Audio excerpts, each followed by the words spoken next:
Esta es una producción de Grupo Fórmula. En el estudio de Eduardo, con Eduardo Ruiz Gili. El mundo de las encuestas es un mundo fascinante. Yo antes de dedicarme al periodismo, arranqué este oficio de periodista hace 40 años.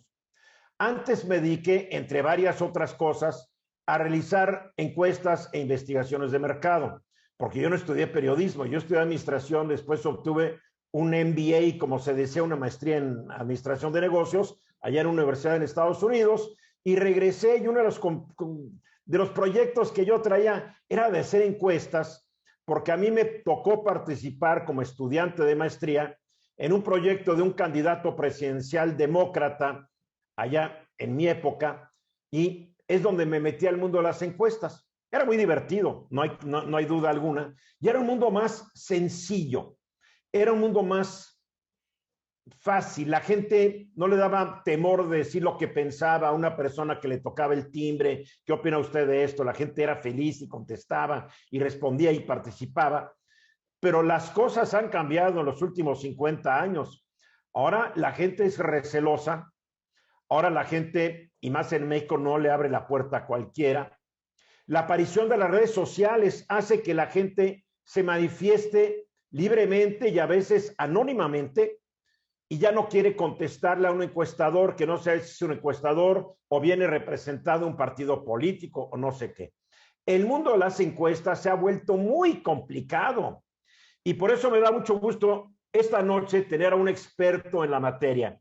Él es economista del Instituto Tecnológico Autónomo de México con especialidad en investigación de mercados en el Berkeley Institute y estudios para desarrollo directivo de la IAE, la Escuela de Negocios de la Universidad Austral de Argentina. 28 años de experiencia en investigación de mercados, tanto para el sector público como el privado, en México y en Latinoamérica, y desde hace ya 7 años es director del grupo en Ipsos México, siendo responsable de las unidades de reputación corporativa y asuntos públicos. Y me da mucho gusto dar la bienvenida esta noche a mi estudio a Ricardo Salas. ¿Cómo estás, Ricardo? Muy bien, muchas gracias, Eduardo. Encantado de estar aquí contigo en tu estudio y bueno, también encantado de estar aquí con tu público. Como bien dices, llevo muchos años en esto de las encuestas. Ya voy casi para 30 años, digo, parece mentira.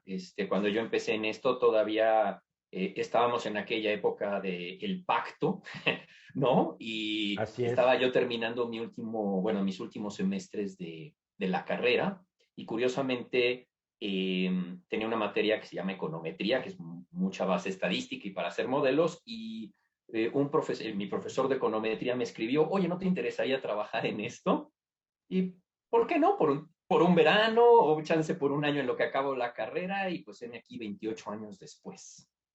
Es que la vida te va llevando, ¿no? Es como yo estaba estudiando un MBA y era la campaña del demócrata, creo que se llama McCarthy, ya se me olvidó hasta el nombre, que perdió rotundamente.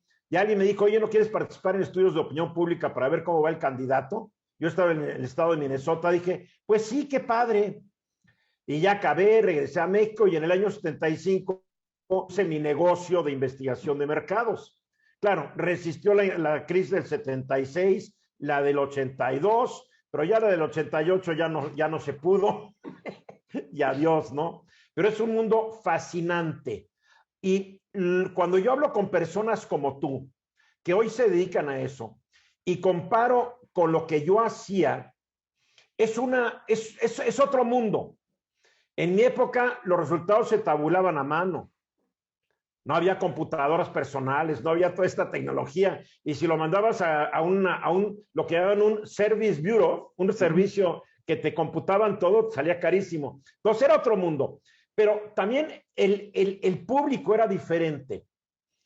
Y creo que esto es lo que ha transformado y complicado el negocio en que están ustedes. La muestra es de tantas fallas que estamos viendo a veces en los pronósticos para una elección de un gobernante, no solamente en México, sino alrededor del mundo. Yo quiero notar aquí que en el año de 2012, Ipsos y otra agencia fueron las únicas que le atinaron de que iba a ganar Peña Nieto con un margen de más o menos 7 puntos.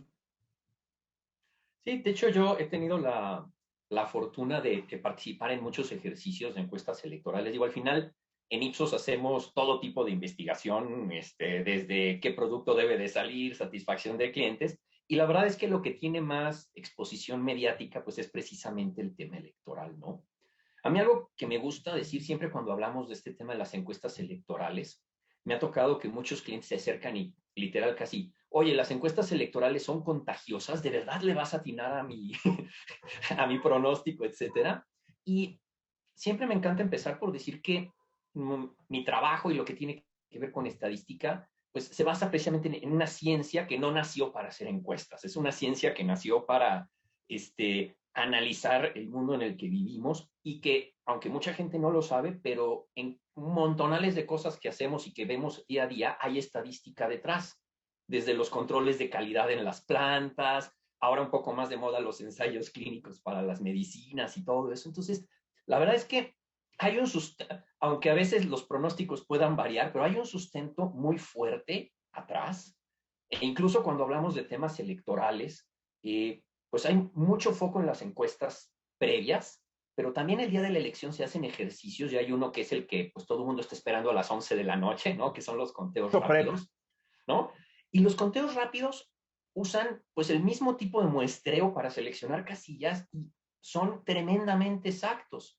Lo que pasa cuando hacemos encuestas meses antes, pues es que hay otras variables que están jugando ahí, ¿no? Uno, pues sí hay ese mismo error muestral que tenemos con todo lo demás, pero hay otras cosas que se nos complican. Hay veces que la gente de entrada no sabe, o sea, es una opinión honesta cuando te dice que todavía no sabe por quién va a votar, ¿no? Sabemos que hay quien decide días antes y hay a lo mejor quien decide hasta camino a la casilla.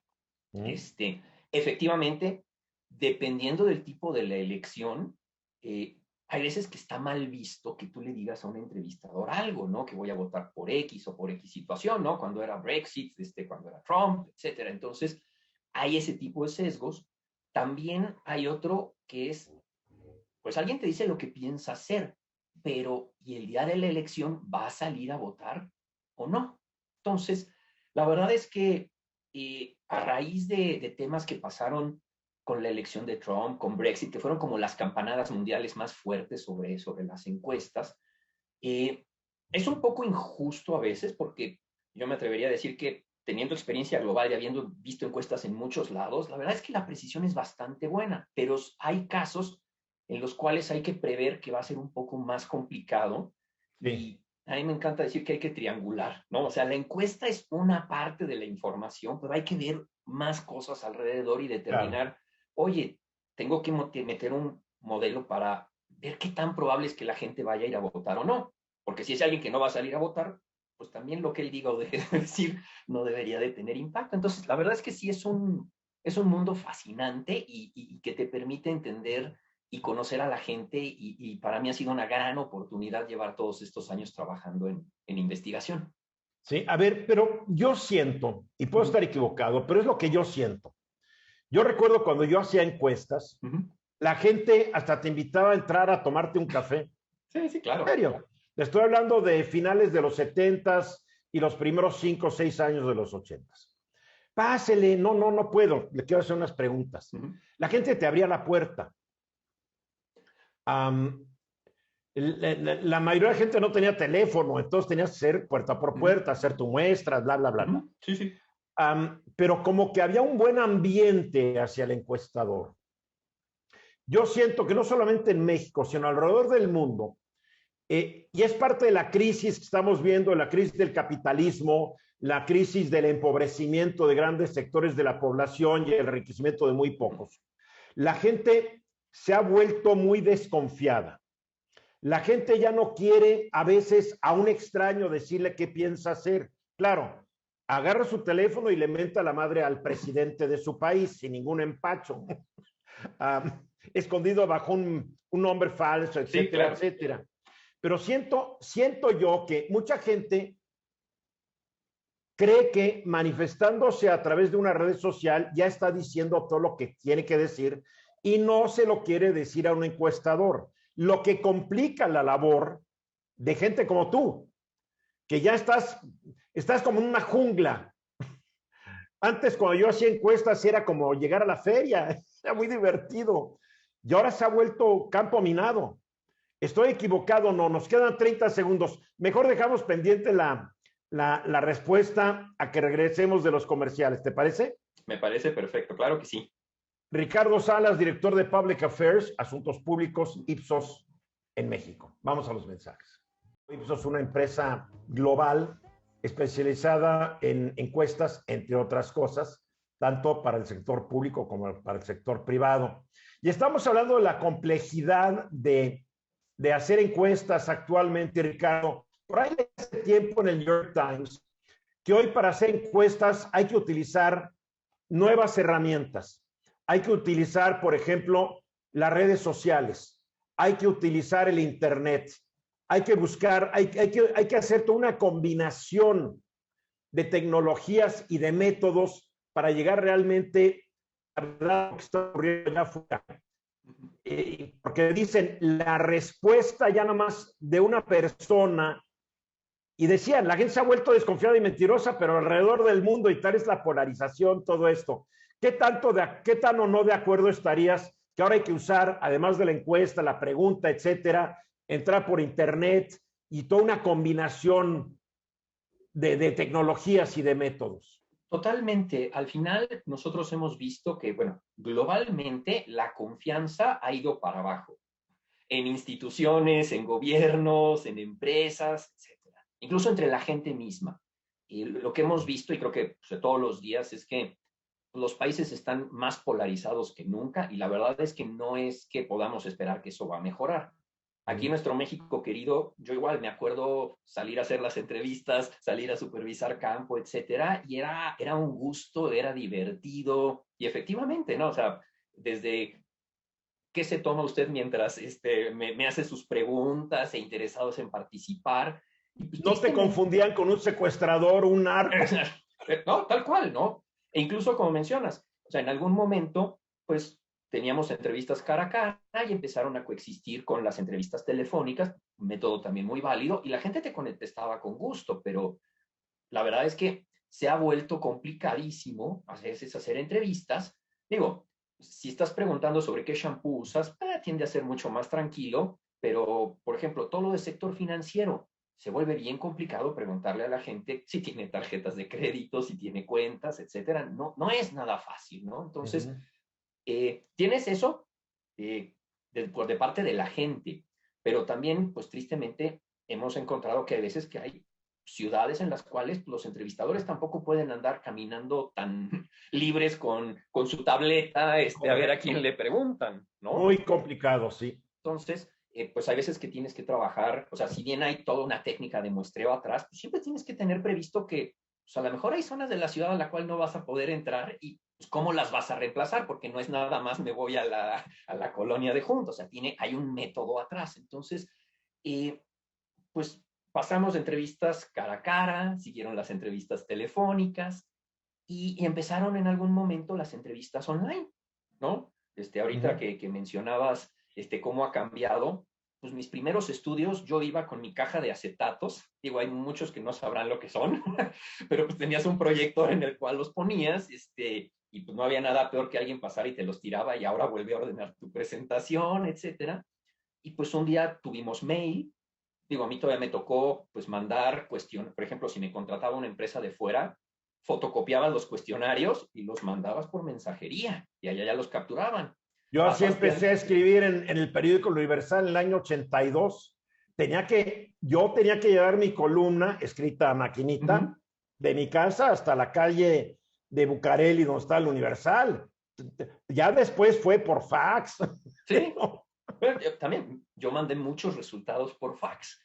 Y claro. De repente un día tuvimos cuentas de correo electrónico y un día empezaron los paneles online y empezaron las encuestas. Y la verdad es que, pues conforme fue avanzando, voy ahorita a referirme, pues países más desarrollados, pues eso creció muchísimo y hoy puedes hacer perfectamente encuestas online representativas de todo el país, etcétera.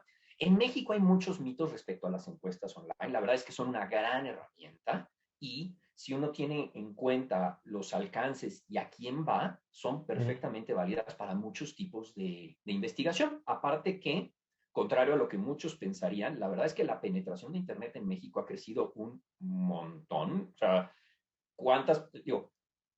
cualquier persona que vemos en la calle va metido en en su smartphone, ¿no?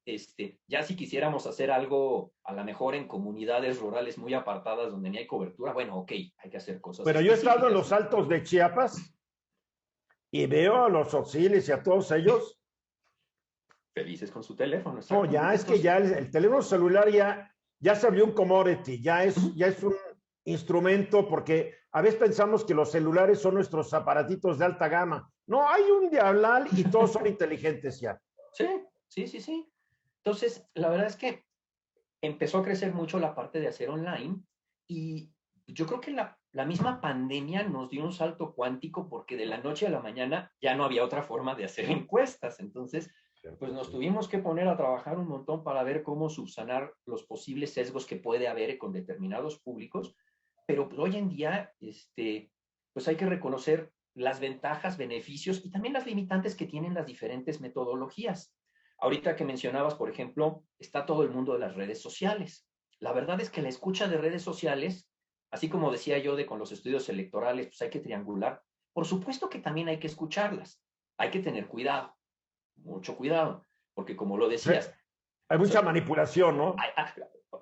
a lo mejor no hablamos mucho de eso, pero hay muchos bots, ¿no? Y Millones. de todos lados, ¿eh? De todos lados, Los sí, sí, sí. gobernantes tienen sus bots, los partidos tienen sus bots. Digo, todo el mundo, es la guerra de los bots. Exactamente. Y cuando te pones a ver a detalle la información que viene de redes sociales, digo, cuesta mucho, pero la puedes limpiar y de repente te empiezas a dar cuenta, o sea, ¿qué tienen que venir comentarios de países que ni te imaginas y en horarios que ni te imaginas opinando sobre temas de tu país, ¿no? Es muy chistoso que yo tengo muchos colegas, tú lo sabes, que tienen seguidores hasta en Ucrania. No, no. Pero en fin. ¿No? Pero entonces, la verdad es que, y también muchas veces redes sociales sobredimensionan y se vuelven muy virulento, pero en un espacio, pues, determinadamente acotado. De hecho, yo he tenido, pues, no puedo decir el gusto porque son situaciones complicadas, pero la fortuna de acompañar a algunos clientes en situaciones de crisis. Y si tú le haces solo caso a las redes sociales, dices, mañana van a quebrar y les van a quemar la empresa y que se despidan del país casi casi. Ajá. Y cuando haces una encuesta y le preguntas a la gente, hay veces que 80-90% de la gente ni se enteró de la noticia que Ahí tanto tienes toda les la estaba. razón. Yo una vez me atreví a escribir una columna diciendo, pongamos a las redes sociales en su lugar, Uh-huh.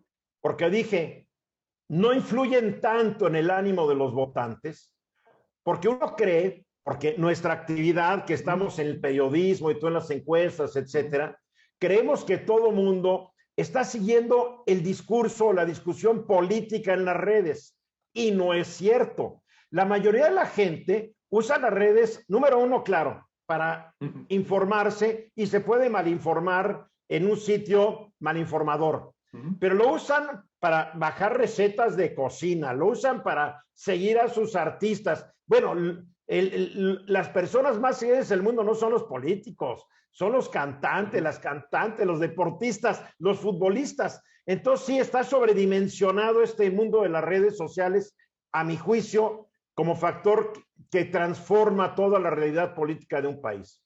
Y de hecho yo te diría dos temas ahí bien interesantes. Cuando nosotros, y esto me voy a ir al ámbito ya de productos de consumo normalitos, pero cuando quieres hacer escucha de redes sociales, porque muchos clientes dicen, oye, quiero saber qué están diciendo. Y hay veces que puede ser una decepción, que hay muchas categorías de las cuales la gente no habla en redes sociales. Claro. La verdad. Entonces, Cierto. hasta tenemos que hacer un análisis de viabilidad y medir, oye, pues, ¿cuántas menciones hay? Entonces, hay ciertos productos de consumo y de aseo del hogar. O sea, ¿quién habla de un limpiador para pisos en sus redes sociales? Te puedes quejar amargamente que tu banco te trató mal, que tu servicio de telecomunicación falla, que X coche falló por X o Y, pero hay también un mundo de cosas sobre las cuales no estás hablando todos los días, ¿no? Cierto, cierto.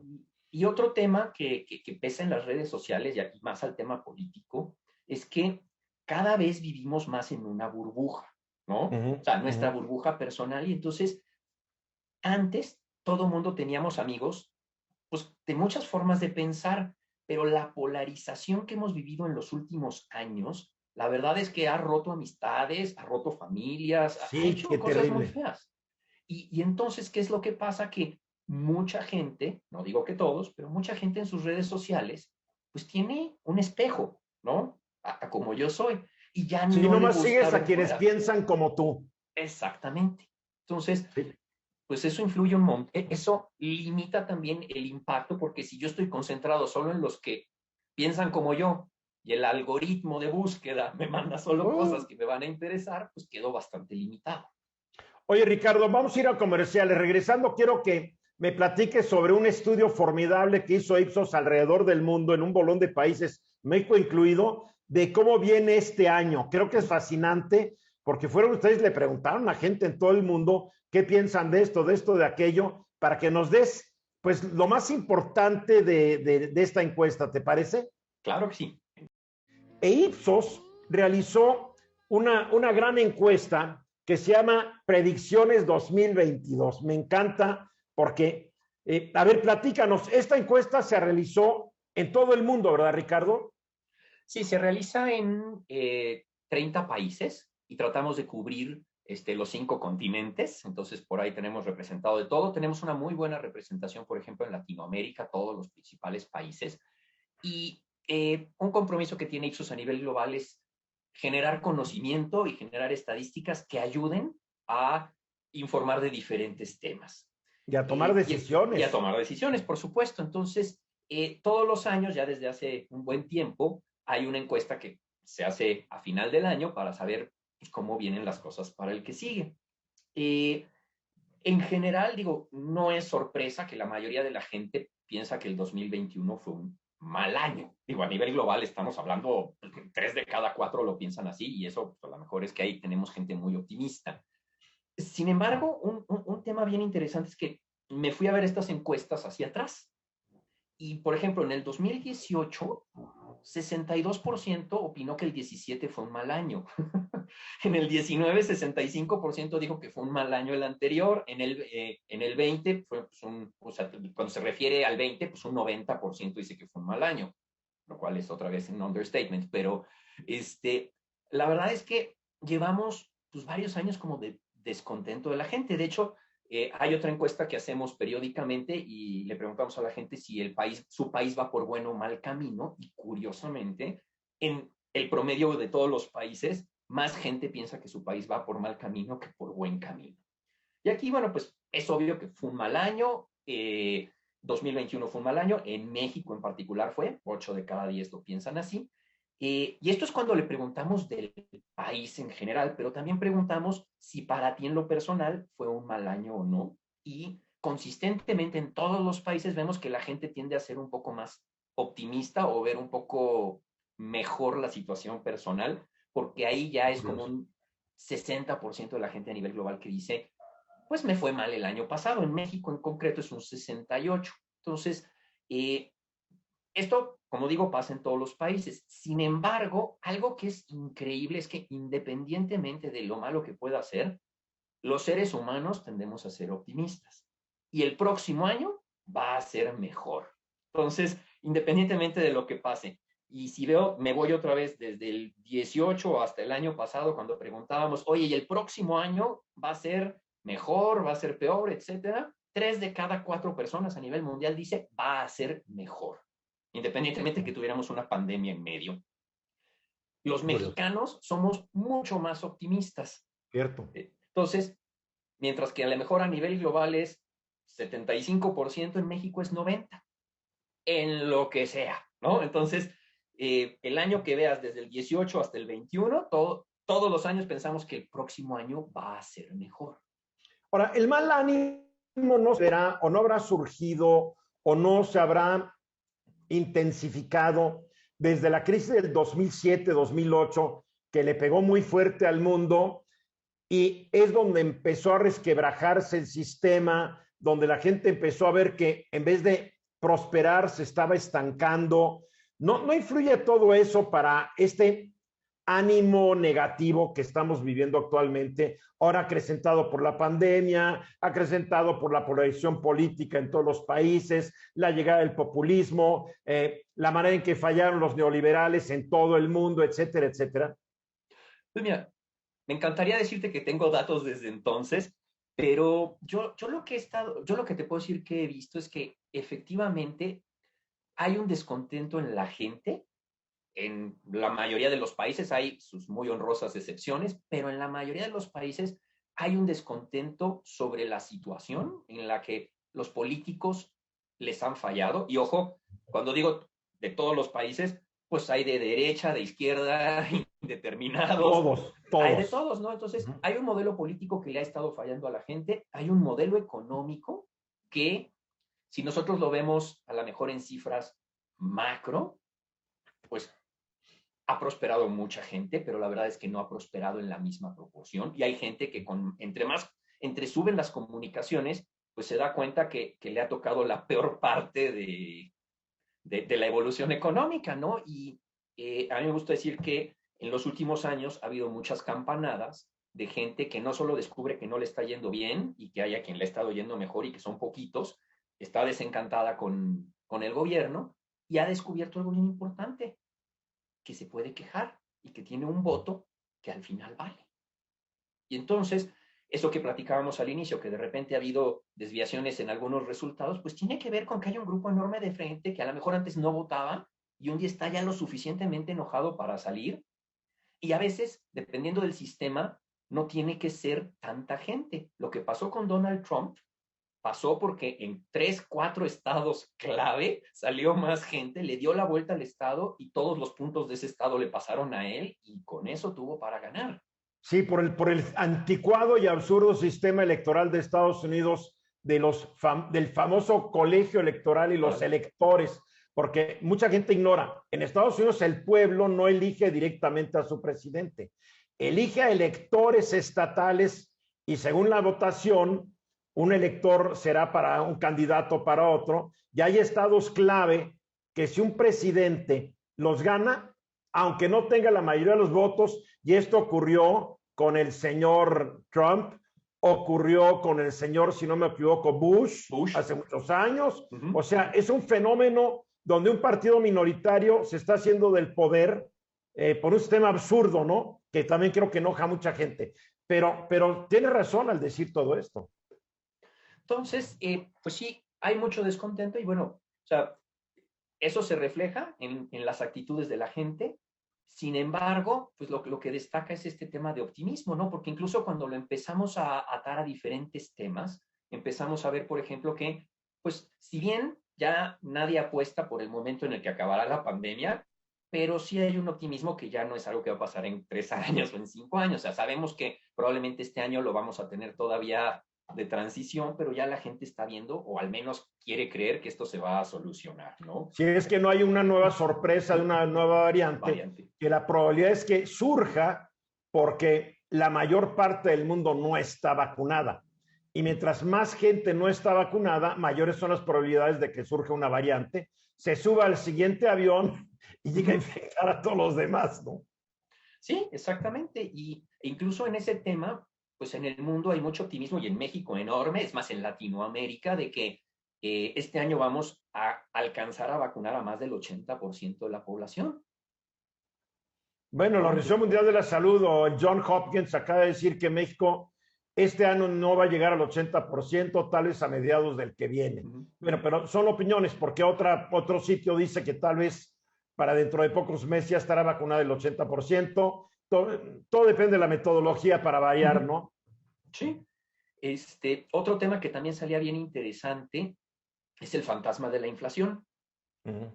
Muchos países han tenido inflaciones récord, y no me refiero a Venezuela o Argentina, pero para los estándares, pues México tuvo inflación récord, Estados Unidos tuvo inflación récord, y la gente lo verbaliza. Tenemos estudios enfocados en precios que dicen, oye, la gente está viendo fuertes incrementos, sobre todo en alimentos, ¿no? En transporte. Y para este año se espera que los precios van a subir en mayor proporción que el ingreso. Y eso tiene unas implicaciones enormes para cualquier empresa. Quiere decir, oye, pues muchas veces yo me enfoco en cuánto cuesta mi producto, mi shampoo, contra el de la competencia, pero cuando empezamos a tener temas de caída del poder adquisitivo fuerte, pues hay productos que ya empiezan a competir entre sí, ya es me llevo, digo, no quiero poner entre el champú y el jabón, pero pues a lo mejor en cuestiones de alimentos sí me puedo llevar este o este otro, o esta ocasión ya no me compro 3 cajas de galletas, me compro una. Cierto, cierto.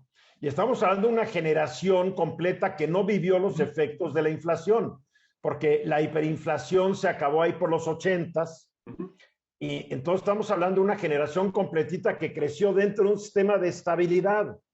Y ahora está viviendo lo que muchos vivimos en la década de los 70s, donde fue de locura y todavía en el gobierno de Miguel de la Madrid fue espantoso hasta que el gobierno de Salinas se controló el fenómeno, pero son años para controlar el fenómeno y es muy importante que la gente entienda, porque me encanta cuando dicen, es un fenómeno temporal, sí, pero 2, 3, 4, 5 años es temporal, ¿no? A ver, vamos a ir a los mensajes y regresamos con Ricardo Salas, director de Asuntos Públicos de Ipsos México. Y estamos hablando sobre esta gran encuesta Predicciones 2022. Oye, y para México, ¿cómo qué predicen ustedes? Pues mira, en general, yo te diría que hay este enorme optimismo respecto a que yo no sé si es optimismo o esperanza de que me tiene que ir bien, ¿no? O sea, de que tiene que ser un buen año, tiene que salir adelante México, todo tiene que ser bueno. Sin embargo, lo que vemos es que la gente a la vez se mantiene cautelosa.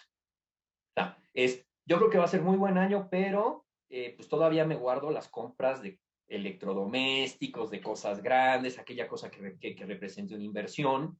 El recorte del gasto es un deporte nacional, entonces, bueno, pues la gente sigue todavía. La verdad es que la pandemia para algunos temas pues, de gastos que a veces se nos puede ir la cartera o la tarjeta en ellos, pues se habían visto un poco limitados, que si las comidas fuera, que si los viajes y todo. Entonces, pues la gente ahorita todavía viene relativamente cautelosa, aunque hay esta urgencia por salir. De hecho, es algo muy interesante y que no solo se ve en México, ¿no? Como que recordamos cuando empezó la pandemia y era, vamos todos juntos y los videos maravillosos de la gente tocando instrumentos en los balcones y apoyamos todos. Y pues la verdad es que eso aguantó mucho, pero, ay, ya la gente cada vez se ve más frustrada, más intolerante, etcétera. Ya no es tan sencillo, ¿no? Y si eso ya pone, no sabemos estar con nosotros mismos. ¿no? Tal cual. Y ni con los demás, porque habiendo estado encerrados, pues también la tolerancia, pues ha bajado un poquito porque también tuvimos bastante menos convivencia. Y es increíble porque yo me pongo a pensar cómo vivieron nuestros ancestros, que nacían, crecían, se reproducían y morían en su mismo pueblo, porque no había coche donde podías llegar en 15 minutos. Te ibas a pie y te tardabas días. Entonces la gente nunca salía de su pueblo. Y así vivían, y generación tras generación. Y ahora nos quejamos cuando tenemos a nuestra disposición toda una serie de tecnologías que nos permiten estar acompañados. Tal vez es el hedonismo de nuestra época. Realmente todavía no lo sé descifrar. Y a mí me gusta mucho ese punto porque no, o sea, nunca habíamos tenido la posibilidad de estar más conectados y no solo, digamos, con nuestro círculo, sino entre países. Y la verdad es que estamos viendo un regreso al nacionalismo, al yo dentro de mi país, afuera de los extranjeros y todo hacia adentro, ¿no? Peligroso. Y digo, es curioso que sea cuando tenemos más oportunidad de estar fuera, ¿no? Entonces, sí. En general, efectivamente, bueno, también este tema de la inflación va a tener, o sea, la expectativa va a seguir limitando a la gente. Seguimos esperando que va a continuar la polarización. Tristemente, solamente 1/3 de la gente piensa que vamos a ser más tolerantes. Y también, por ejemplo, algo que acaba de salir, ¿no? Con todo el tema de Meta y que si va a tener su mundo virtual, etcétera. Preguntamos sobre el mundo virtual y poco más de la mitad de la gente en México piensa que pues en algún momento vamos a vivir en estos mundos virtuales, aunque los inversionistas en las últimas 2 semanas han pensado un poco diferente. Lo cual es una gran contradicción. La gente no puede estar en su casa Y vivir un mundo virtual es que ya no sales de ningún lado. Ya estás, no sé, todavía no lo entiendo. Tal vez generacionalmente me es medio extraño o raro, pero creo que hay una contradicción, hay una tendencia a romantizar de que va a estar en el metaverso, de que el metaverso no va a tener los problemas de la realidad, y claro que los va a tener tarde o temprano. De hecho, uno de los temas que decían que iba a ser más complejo con esto de la creación del metaverso es que si lo hubieran creado hace, bueno, ya ha habido varios intentos, pero antes no había tanta regulación, no se pensaba en los problemas que podían venir, pero ahora con todas las leyes de privacidad de datos, restricciones, vigilancia del gobierno, hacer un metaverso, o sea, ya no va a ser nada más lo creé y que crezca, es y qué reglas le vas a poner, y seguramente las autoridades en todos los países van a querer limitar ahí cosas.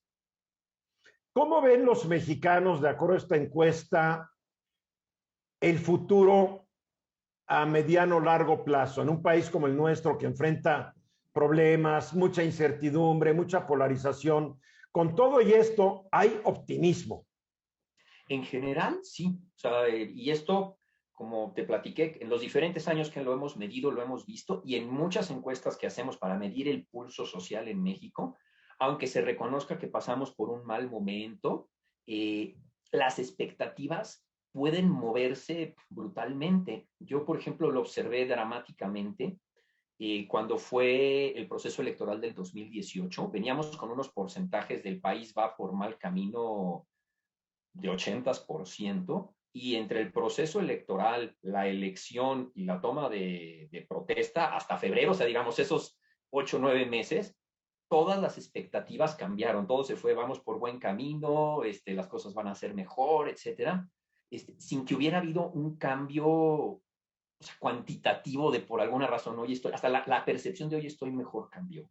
Después, obviamente, conforme empieza el desgaste en el ejercicio del poder, se fueron ajustando las cosas, pero hoy en día incluso se mantienen pues bastante elevadas las expectativas.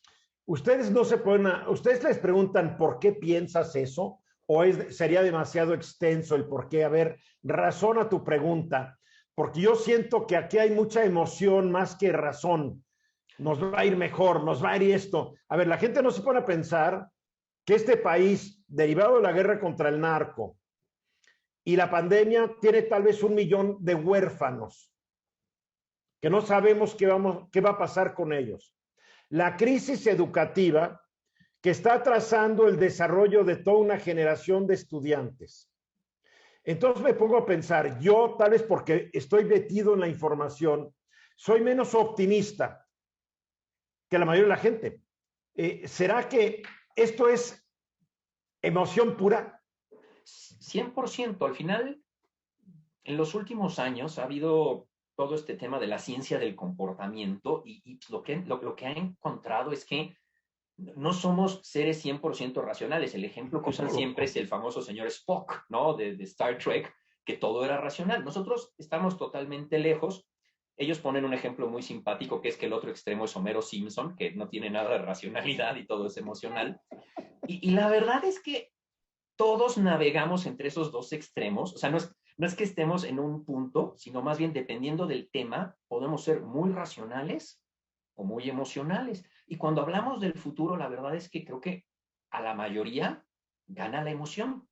Y eso es inevitable. Y la emoción no está fundamentada en hechos. Incluso nosotros muchas veces hacemos lo que se llama la pregunta abierta. Es, ok, dime, ¿crees que te va a ir mejor o peor? Bueno, ¿y por qué?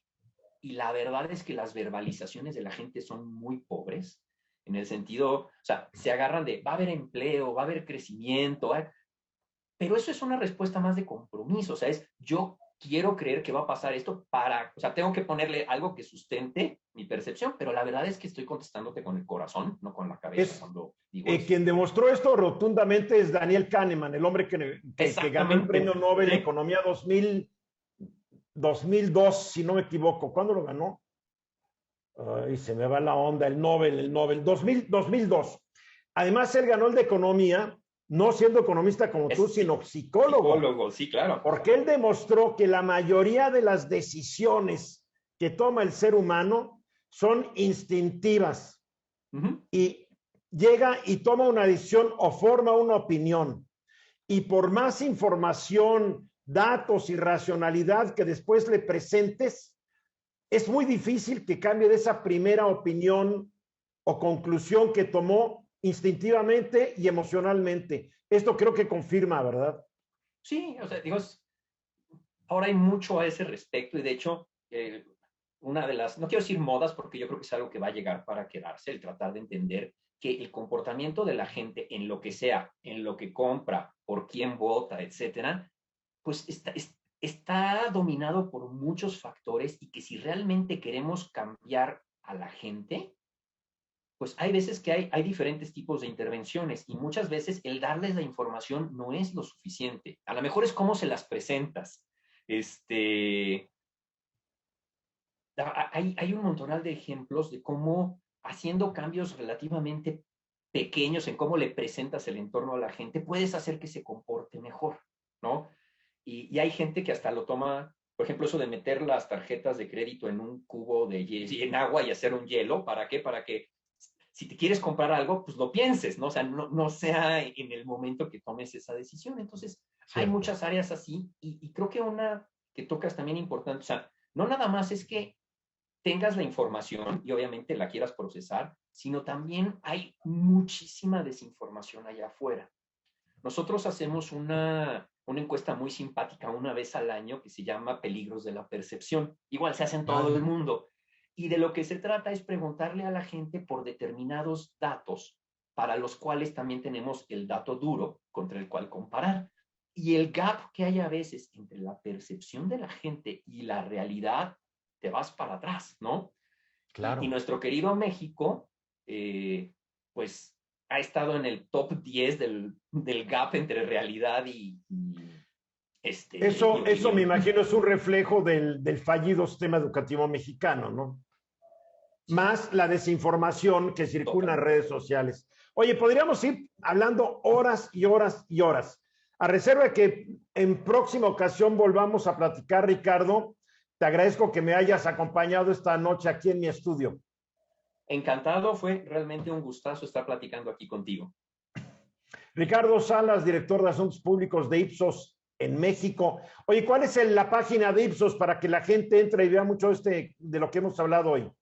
Es tal cual, bueno, www.ipsos.com y MX o con poner Ipsos México en el buscador te va a llevar directo a nuestra página. Ricardo, que sigan los éxitos. Gracias. Muchísimas gracias. Y a toda la gente que me acompañó esta noche, mil gracias. Soy Eduardo Ruiz Gili. Los espero el sábado que entra a las 8 de la noche, hora del centro. Y claro, de lunes a viernes, 3:30 de la tarde, hora del centro, aquí en Fórmula. Pasen una buena noche. Esta fue una producción de Grupo Fórmula. Encuentra más contenido como este en radioformula.mx.